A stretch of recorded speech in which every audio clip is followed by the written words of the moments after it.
Hey everyone, thank you for tuning into my speech. I hope you are all doing well. As you can probably tell, for this demonstrative assignment, I am going to be introducing you to the acoustic guitar. I'm going to give you a basic rundown of the acoustic guitar's anatomy, and I'm going to introduce you to each of its main parts as well as their main functions. And I'm also going to leave you with a very helpful acronym that hopefully will help you memorize the notes of each of the 6 strings of the guitar. So with that being said, we'll go ahead and get started with the anatomy of the acoustic guitar. The majority of the instrument is known as the body, and it's this section right here made out of wood.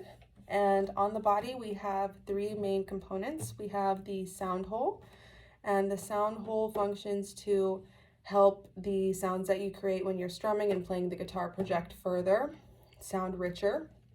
Below the sound hole, we have an area of thin plastic known as the pick guard, and it helps protect the fine wood of the body against damage when you're playing with a plastic pick. This is a very vulnerable area. You tend to hit it a lot with a pick. Not all acoustic guitars have a pick guard, but most of the good ones do. Next to the pick guard, you have what's known as the bridge, and the bridge of the guitar connects all of the 6 steel strings across the neck of the guitar and connects it to the top of the headboard. On the headboard, we have these 6 tuning pegs, which are one of the most important components of the guitar because they control the pitch of each of the 6 corresponding strings that they are attached to. Something that also controls the pitch and the sound of the strings on the guitar is what's known as the fretboard and the frets on the guitar.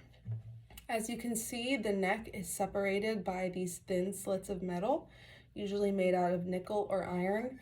And this guitar in particular has 21, and it separates these areas on the guitar known as frets.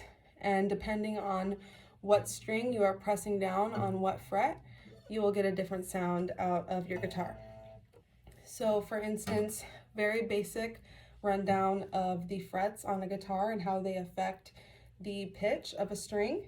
If you are playing a string on one fret and then you move up to the next fret and you still play that same string, you will be moving up the scale by a half note.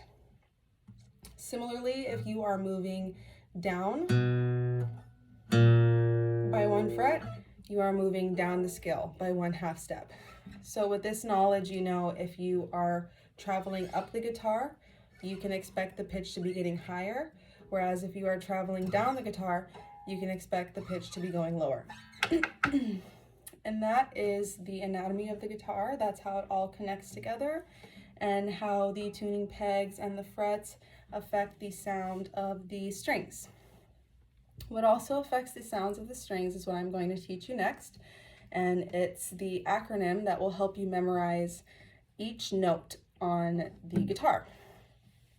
As you can see, the guitar has 6 steel strings, and each of these steel strings is a different note. And how I love to remember these notes is by this simple acronym, and it goes like this: Eddie ate dynamite. Goodbye, Eddie. So the notes are as follows: E for Eddie, A for 8, D for dynamite, G for good, B for bye, and E again for Eddie. The notes are E, A, D, D, E, E.